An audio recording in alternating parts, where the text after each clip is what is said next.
Marilu Cabanhas. Bom dia, Marilu. Oi, bom dia, Glauco. Bom dia a todos que estão acompanhando aí o Jornal Brasil Atual.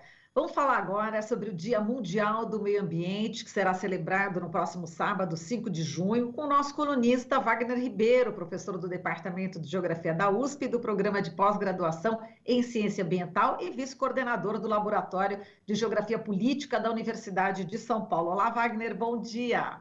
Bom dia, Marilu. Bom dia a quem nos acompanha. Bom, Wagner, você encaminhou para a gente aqui um site muito interessante, né? World Environment Day Global /PT/BR. Daqui a pouco a gente já vai postar aí também no YouTube para quem está acompanhando a gente. Muito interessante, falando sobre o Dia do Meio Ambiente, Dia Mundial do Meio Ambiente, uma página aí especial com 3 palavras de ordem, né? Reimagine, recrie, restaure. E é importante essa questão da restauração. Tem até aqui geração restauração, hashtag geração restauração. E eu queria que você falasse sobre esse Dia Mundial do Meio Ambiente e como a ONU também está trabalhando essa questão. Veja, Marilu, o Dia Mundial do Meio Ambiente ele tem sido sempre usado como uma forma de aumentar a discussão sobre as questões socioambientais.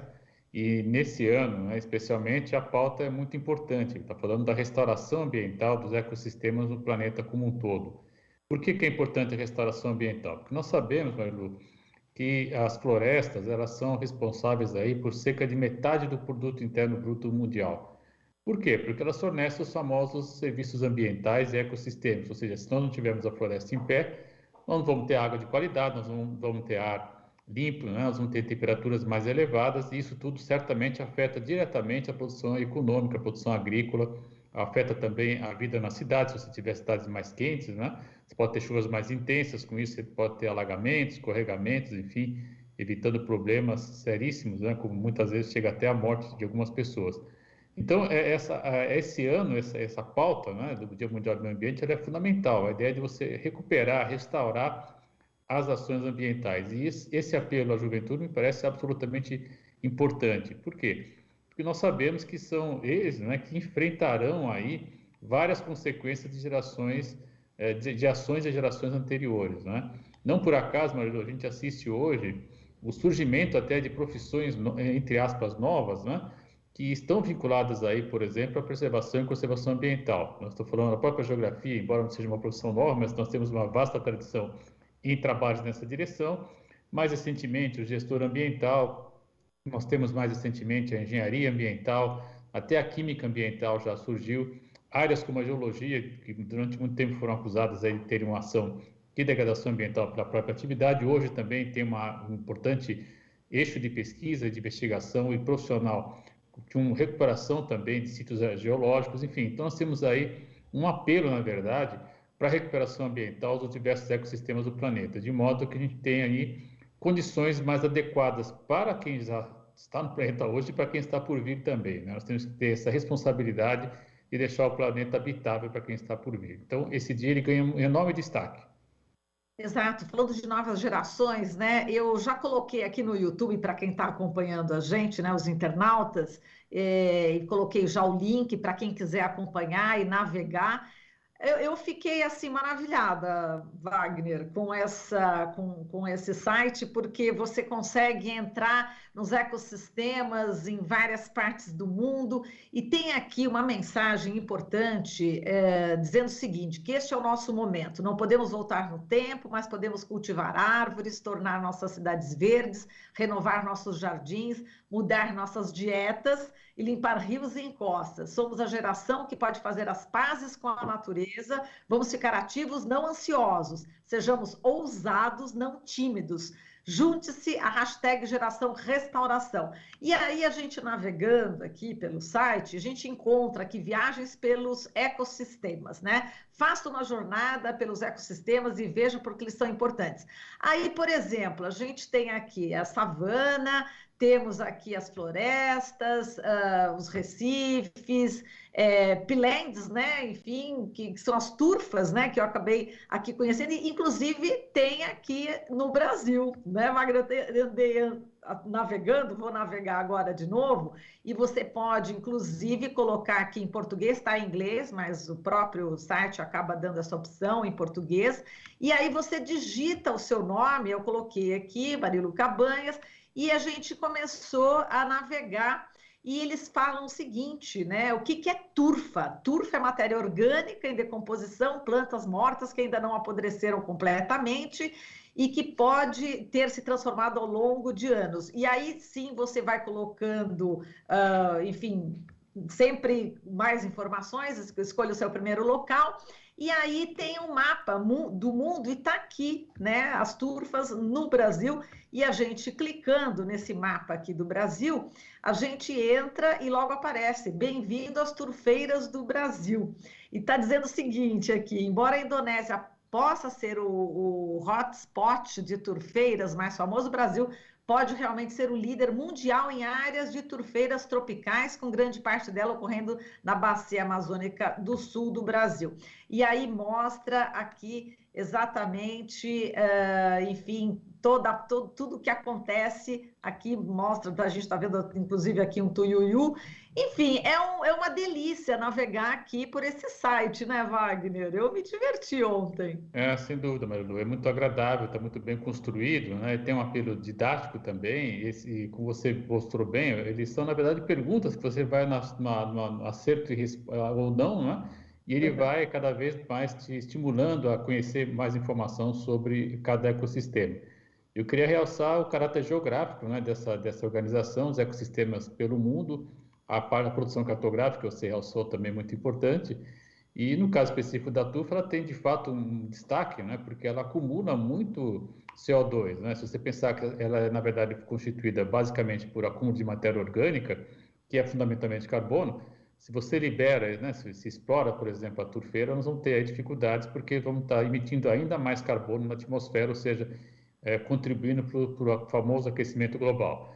E isso não é bom, né? Então, além de manter a turfa, é necessário também ampliar as áreas de turfa, né? E aí, você deve ter visto aí também, existem inclusive dicas, né, de como nós podemos recuperar os ecossistemas. Isso me parece muito importante. E às vezes, falar, mas eu estou longe da turfeira. Bom, mas você pode, muitas vezes, comer direito, como está bem dito aí, né? A escolha dos alimentos que você vai ingerir tem relação direta com o modelo de produção agrícola, que tem, por exemplo, relação direta com a degradação ambiental, né? Nós sabemos que o uso intensivo de agrotóxico causa problemas seríssimos no solo. Uma das dificuldades que está apresentadas também, em outro momento do site também, você deve ter visto, né, da erosão de solo. Nós perdemos aí cerca de 30% do solo ao ano com práticas agrícolas, enfim, mal implementadas. Então, é de fato, além de ser muito interessante, muito prazeroso, divertido navegar, mas ele também remete à ação, né? Acho que esse é um fato fundamental. Nós temos que pressionar por políticas públicas, e, ao mesmo tempo, exigir do Estado. No caso brasileiro, nós temos, inclusive, instrumentos para isso, né? O famoso artigo 225 da Constituição eleva a condição de dever do Estado promover um ambiente sadio às gerações atuais e futuras. Mas também, na escala individual, fazer escolhas importantes e adotar aí um ecossistema e, a partir daí, começar a difusão de sementes, enfim, conhecer um pouco mais do ecossistema, reintroduzir, na verdade, a vegetação original que ocorre na área. Isso pode ser feito no seu próprio bairro, se você está numa área rural, enfim. É algo que é realmente muito interessante, muito estimulante e, na verdade, é um reencontro com a natureza, né? O que nós estamos cada vez mais distantes, eu diria, infelizmente. Exato, então é isso. Cada um pode contribuir de uma pequena forma, mas pode sim, se transformando, transforma a natureza, né, Wagner? Sem dúvida, é um elo, né, de cada um vai somando e temos aí uma corrente mais forte, mas é sempre bom lembrar que o Estado tem um papel fundamental, né? Atualmente nós estamos vendo no Brasil, infelizmente, uma ação do Estado, do governo federal, que vai na direção oposta, né, lamentavelmente, com repercussão inclusive na Mata Atlântica, não é só a Amazônia, a gente tem falado muito de Amazônia aqui, mas é importante também lembrar que a Mata Atlântica está sofrendo uma devastação como nunca visto nos últimos anos, né? Essa questão está na Grande São Paulo, por exemplo, a área que a gente tem mais informação. Você pegar a região aqui de Cotia, Ibiúna, né? Você vai a Gigante Paulista, há um enorme avanço do desmatamento, sem controle. A Mata Atlântica ela já foi muito grande, hoje nós temos menos de 7% do que ela ocupava como área total. Enfim, então é de fato uma situação muito séria, e aí a gente começa a ter as consequências, né? A falta d'água, nós estamos assistindo já ontem, por exemplo, uma importante reconhecimento da Agência Nacional da ANA, né, de Água e Saneamento, de que nós estamos vivendo sim um regime de escassez hídrica na bacia do Paraná, enfim, afetando aí a oferta de água. Uma das razões, sem dúvida, é a perda de floresta, né? Então a gente tem que começar a pensar todo esse conjunto de ações e, sem dúvida, recuperar esse prazer, essa disposição em estar junto à natureza e reproduzir esse tipo de ação, né, em larga escala, para que a gente tenha ambientes mais agradáveis e melhor para o planeta e para nós, evidentemente. Exato, e Wagner, já tocou aí nessa questão da Mata Atlântica também, falta d'água também, a gente vai colocar essa questão que hoje a Câmara dos Deputados vai colocar em votação no plenário, em regime de urgência, um projeto que pretende cortar ao meio a última grande reserva da Mata Atlântica do interior do país, que é o Parque Nacional do Iguaçu, no oeste do Paraná.